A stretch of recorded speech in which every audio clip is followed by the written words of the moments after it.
Bonjour, nous allons voir aujourd'hui l'épreuve de CEJM. Je vais vous donner toutes les clés pour réussir cette épreuve. CEJM, donc c'est la nouvelle appellation de la culture économique, juridique et managériale. 3 épreuves en une et surtout beaucoup de changements par rapport à l'épreuve d'économie, droit, management que vous connaissiez auparavant. Pour les BTS qui n'ont pas encore cette épreuve de CEJM, c'est-à-dire qui n'ont pas encore été réformés, eh bien vous pouvez retrouver l'épreuve d'économie droit sur ma chaîne YouTube, puisque on a fait là tout pour réussir l'épreuve d'économie droit, la vidéo qui donne là aussi toutes les clés. Pour cette session 2020, sont concernés les BTS GPME, SAM et NDRC. Voici ce que nous allons aborder ensemble. Tout d'abord, qu'est-ce qui motive cette réforme? Ensuite, nous verrons les attendus, ce que vous verrez dans le programme, c'est-à-dire vos cours, et l'épreuve, comment vous allez être noté, comment vous allez être évalué. Nous passerons après aux méthodes pour réussir cette épreuve. Comment réussir en économie, comment réussir en droit, comment réussir en management. Enfin, nous terminerons par la synthèse. Pourquoi cette réforme? Il s'agit surtout de nourrir vos compétences professionnelles avec vos savoirs en économie, en droit, en management. Ce savoir fait directement appel aux activités que vous aurez à exercer dans la spécialité de votre BTS. C'est pour cela qu'on retrouve le CEJM-A, dans lequel vous retrouvez un enseignement complémentaire propre au BTS que vous suivez. Ensuite, vous voyez bien qu'au cours de cette réforme, il s'agit de faire appel à des compétences spécifiques. Pour la majorité des BTS, on le fait en atelier de professionnalisation.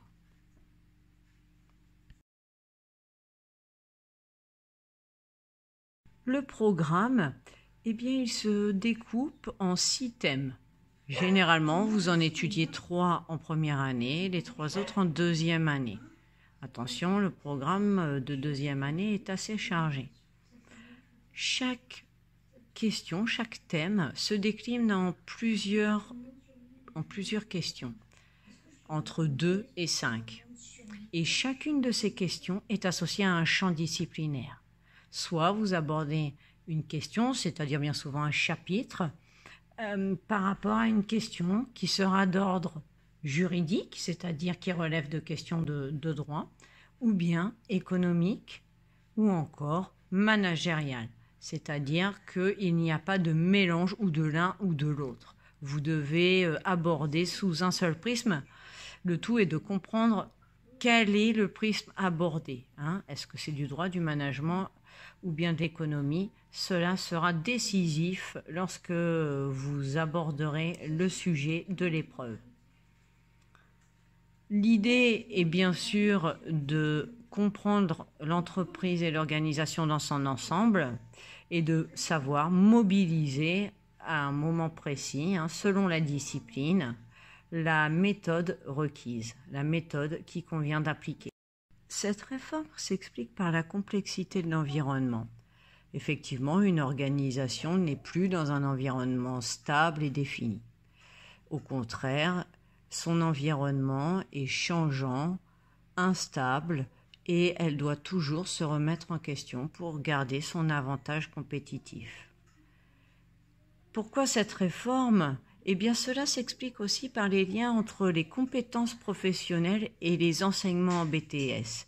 Il s'agit de faire converger les pratiques professionnelles dans les métiers avec ce que l'on enseigne, et c'est pour cela qu'il y a des ateliers de professionnalisation, qu'il y a le CEJM appliqué à chaque BTS. Enfin, l'idée, elle est bien sûr de savoir transposer vos connaissances, ce que vous avez appris, notamment au travers de cas, dans des situations réelles que vous retrouvez en stage et aussi que vous retrouvez dans les sujets qui vous sont donnés le jour de l'examen. Les attendus de l'épreuve. Tout d'abord, le programme. Pour le programme, il s'agit de manière générale de disposer d'une culture économique, juridique et managériale, c'est-à-dire qu'il ne s'agit pas de faire de vous des économistes ou des juristes, mais plutôt de comprendre les enjeux et les défis auxquels doivent répondre les entreprises. Le programme, il se découpe en 6 thèmes. Généralement, vous en étudiez 3 en première année, les 3 autres en deuxième année. Attention, le programme de deuxième année est assez chargé. Chaque question, chaque thème se décline en plusieurs questions, entre 2 et 5. Et chacune de ces questions est associée à un champ disciplinaire. Soit vous abordez une question, c'est-à-dire bien souvent un chapitre, par rapport à une question qui sera d'ordre juridique, c'est-à-dire qui relève de questions de droit, ou bien économique, ou encore managériale, c'est-à-dire qu'il n'y a pas de mélange ou de l'un ou de l'autre. Vous devez aborder sous un seul prisme. Le tout est de comprendre quel est le prisme abordé. Est-ce que c'est du droit, du management ou bien d'économie? Cela sera décisif lorsque vous aborderez le sujet de l'épreuve. L'idée est bien sûr de comprendre l'entreprise et l'organisation dans son ensemble et de savoir mobiliser à un moment précis, selon la discipline, la méthode requise, la méthode qui convient d'appliquer. L'épreuve. L'épreuve dure, comme vous le savez, 4 heures et les coefficients sont en fonction de vos BTS. Ils peuvent plus ou moins être forts, 3, 4, tout cela dépend de vos spécialités. Cette épreuve est articulée autour de missions. Généralement, vous trouvez 3 missions. À chaque mission correspond une question, voire des questions. C'est-à-dire qu'en fait, il y a plusieurs questions, mais qui chacune font appel à une discipline. Dans une mission, c'est-à-dire ce qui correspondait auparavant à un dossier, dans un dossier, dans une mission, vous avez généralement 3 questions.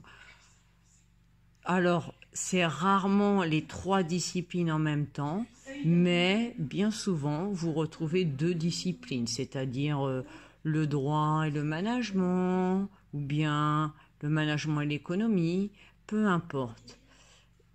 Une mission, des questions, et à chaque question une discipline, et attention, à chaque discipline, sa méthode. Le sujet qui vous est remis s'inscrit toujours dans une situation réelle, comme on l'a vu, c'est-à-dire un cas d'entreprise. Il tient généralement sur une 12aine de pages, c'est un minimum 12 pages, parfois ça peut aller jusqu'à bien plus. Dans tous les cas, vous avez la liste des annexes liées à chaque mission. Donc déjà, ça cadre un peu votre réflexion. Il est important de bien lire cette partie pour ne pas s'égarer à prendre en compte une annexe qui ne rejoint pas du tout la mission et donc l'une des questions qui vous est confiée. Nous allons voir ensuite comment est construit ce sujet qui vous est remis le jour de l'examen. La construction du sujet suit toujours la même logique. Donc, on l'a vu, c'est une mission. Chaque mission a plusieurs questions et chaque question fait appel à une discipline. Il faut bien voir qu'en fait, ces questions suivent une certaine logique et un ordre. En effet, bien souvent, la première question, c'est quelque chose d'assez facile, d'assez simple. Ça va être identifier, repérer. Donc, en clair, si vous avez bien compris le texte, bien lu les annexes, bien lu le sujet, c'est assez simple. La deuxième est un peu plus difficile et la troisième encore plus. Donc ça veut dire que vous avez tout intérêt à traiter chaque mission dans l'ordre des questions qui est posé à l'intérieur. Parce que de toute façon, généralement, les questions sont ainsi posées qu'elles vont vous aider. Bien souvent, pour pouvoir traiter la troisième question, c'est nettement mieux, nettement plus simple quand on a fait les deux précédentes. Ça oriente, ça cadre votre réponse, tout simplement. Voici une capture d'écran de ce qui pourrait vraisemblablement arriver le jour de l'examen, c'est-à-dire le sujet que l'on vous remet pourrait avoir cette forme. Hein, vous voyez donc des missions où on vous indique quelles sont les annexes de référence et s'ensuivent une série de questions qui chacune vont être propres à une discipline. À la fin, vous avez tout ce qui est ressources, c'est-à-dire les annexes qui vont éclairer votre réponse. Attention, encore une fois, à bien vérifier que les annexes auxquelles vous faites référence par rapport à une mission correspondent. Vous l'aurez compris, méthode par discipline, eh bien, le CEJM vise à lier les trois matières, l'économie, le droit et le management. Tout cela autour de problématiques que peuvent rencontrer les entreprises. À chacune des questions, on appréciera de voir un certain développement, c'est ce que l'on va voir ensemble. Quelle que soit la discipline, économie, droit, management, le fond sera plus prégnant que la forme. C'est-à-dire que, contrairement à ce qu'on pouvait rencontrer dans l'épreuve d'économie, droit et management, eh bien, c'est plutôt la qualité des arguments qui va compter, plus que sa structure. Dans tous les cas, les deux sont à maîtriser pour pouvoir réussir son épreuve. C'est ce que l'on va voir ensemble par la suite, tout en sachant que chaque BTS aura sa propre pondération. Le barème peut être différent, peut être pondéré en fonction des matières, et tout cela dépend de la spécialité de votre BTS. Nous allons tout d'abord commencer par la méthode en économie. En économie, auparavant, dans l'ancienne discipline, éco-droit, il y avait une note à faire. Aujourd'hui, c'est beaucoup plus simple. C'est ce que nous allons voir ensemble. En économie, bien sûr, vous retrouverez les annexes, comme partout, mais celles-ci ont la particularité d'être faites bien souvent avec graphiques, histogrammes, ou bien parfois camembert. Dans tous les cas, il s'agit d'en dégager les grandes lignes à minima. Bien souvent, on vous met dans un contexte de PME qui peut être en essor ou bien en déclin par rapport à un marché. Ça vous aide à poser un diagnostic aussi sur l'environnement externe. L'épreuve d'économie a plusieurs points communs avec beaucoup de méthodes, notamment en management. C'est-à-dire que, quelle que soit la discipline même, il s'agira de montrer dans votre copie les connaissances que vous avez acquises. Définir le terme, définir l'expression, ou bien faire appel au bon cadre théorique. Tout cela permet déjà d'amorcer la réponse. C'est ce que vous devrez faire dans un premier temps quand vous rédigez votre réponse. Bien sûr, il convient d'adapter le vocabulaire, utiliser des expressions économiques, juridiques si vous êtes en droit, managérial si vous êtes en management. Dans tous les cas, soyez compréhensible. Vous devez pouvoir vous relire de manière fluide. Les phrases claires et courtes, évitez les longues phrases qui s'étendent sur des lignes. Non, vous coupez, vous faites des phrases plus courtes. Le message passera mieux. Maintenant, nous allons voir ensemble la méthode qui est sollicitée en droit. Le cas pratique, donc, appelé aussi analyse de situation, Analyse de situation parce que effectivement, on va vous plonger dans l'organisation et plus précisément un problème, une question, une difficulté, une interrogation auquel doit faire face l'entreprise. La méthode, c'est celle du syllogisme. Le syllogisme, eh bien, il s'agit de démontrer que l'on est capable de construire un raisonnement juridique cohérent.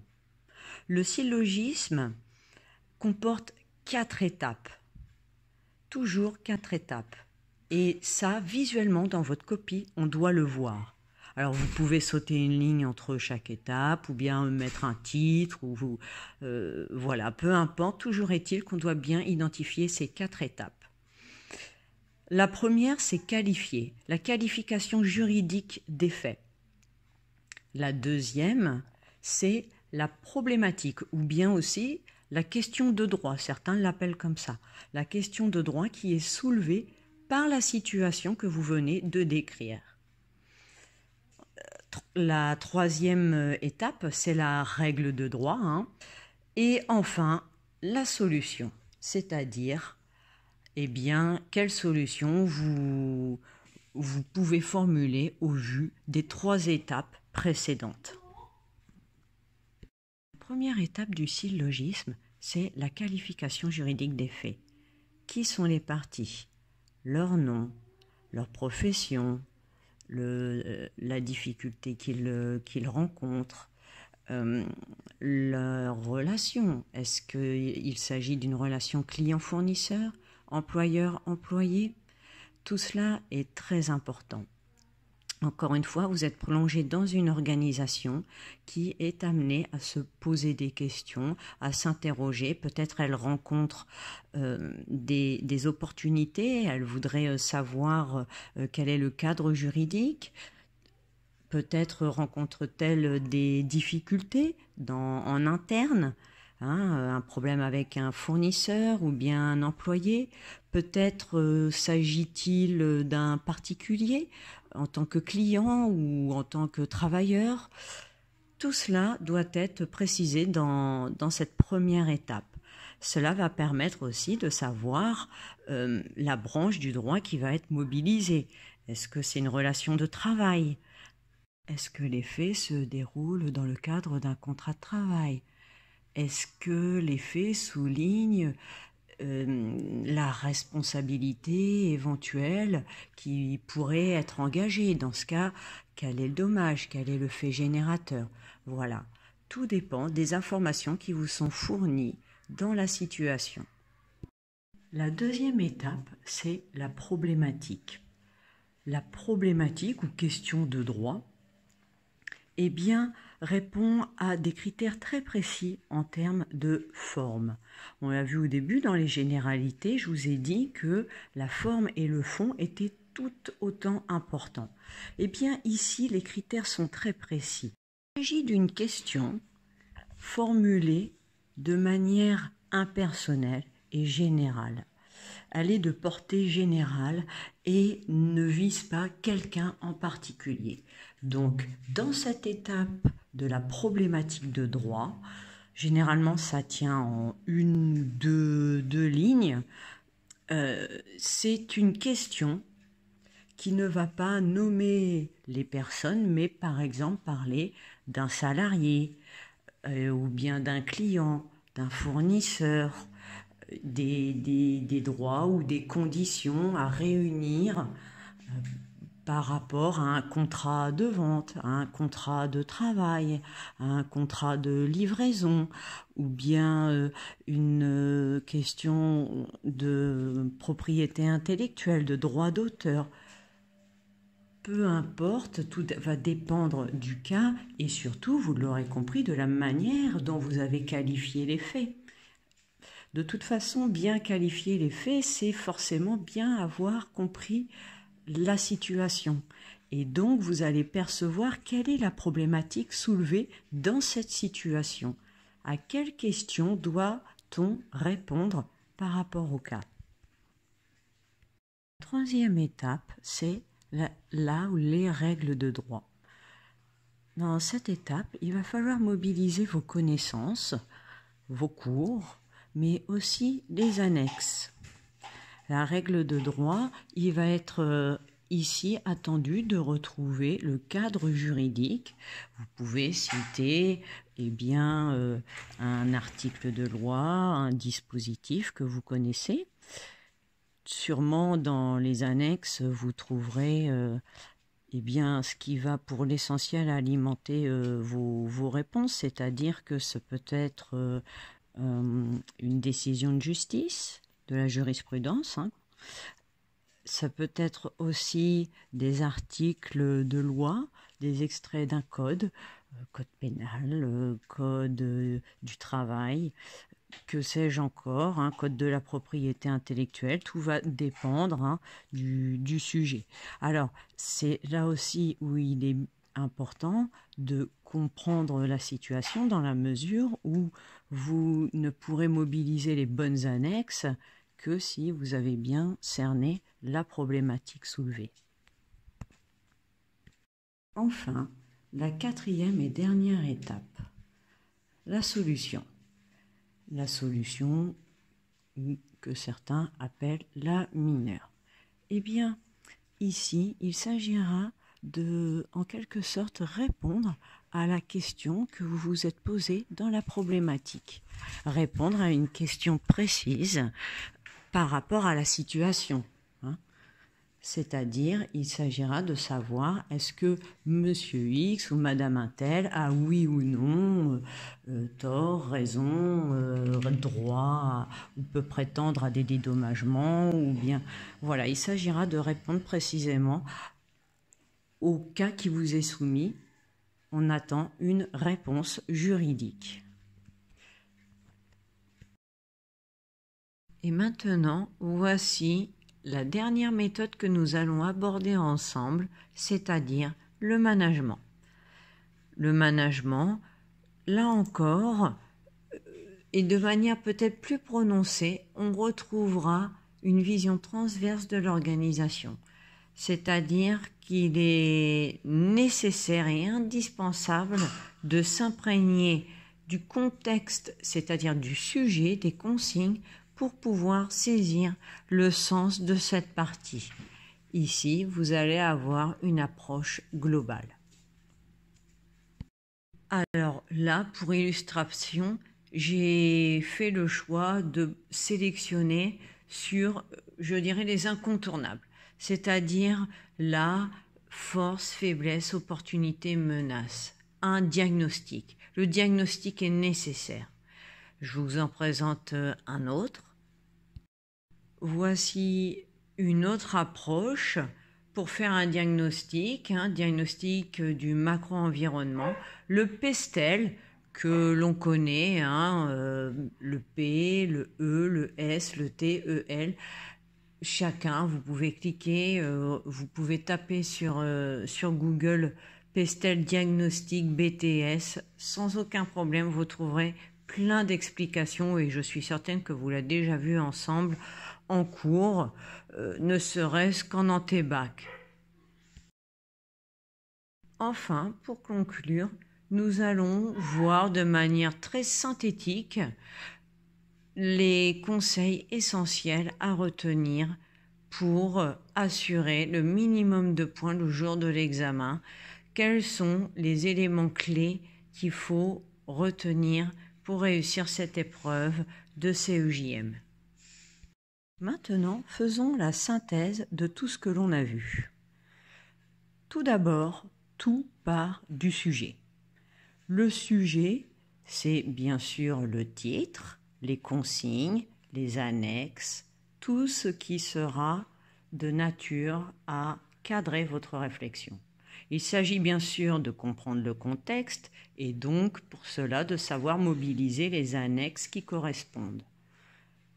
Pour cela, vous devez tout d'abord, au préalable, passer par une phase d'analyse des consignes telles que l'on a fait, c'est-à-dire découper les phrases, repérer les verbes d'action, repérer les petits mots qui vont lier tout ce qui sera dans les attendus. À partir de là, vous pouvez prendre votre brouillon et poser les idées. Ces idées peuvent provenir de vos connaissances, c'est-à-dire le cours, c'est-à-dire tout ce que vous avez su mobiliser auparavant, mais aussi ce qui est à votre disposition le jour de l'épreuve, c'est-à-dire les arguments que vous pouvez reprendre dans des annexes. À partir de là, vous organisez vos parties, que ce soit la méthode du syllogisme en droit ou bien la méthode de la note en droit et en éco. Dans tous les cas, il faudra tout d'abord poser vos idées, les structurer dans un brouillon. C'est une étape indispensable. Encore une fois, je répète, un brouillon, ce sont des notes personnelles. C'est pas nécessaire d'écrire des phrases complètes, des mots-clés suffisent. Enfin, dernière étape, votre copie, la rédaction sur la copie.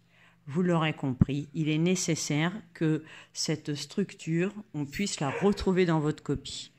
Donc, vous allez l'aérer de telle sorte aussi à ce qu'on retrouve soit les 4 étapes en syllogisme, soit les parties, le nombre de parties selon la consigne qui aura été donnée. Tout cela, on doit le retrouver dans votre copie. Enfin, gardez 15 minutes minimum pour se relire. 10-15 minutes, c'est parfait.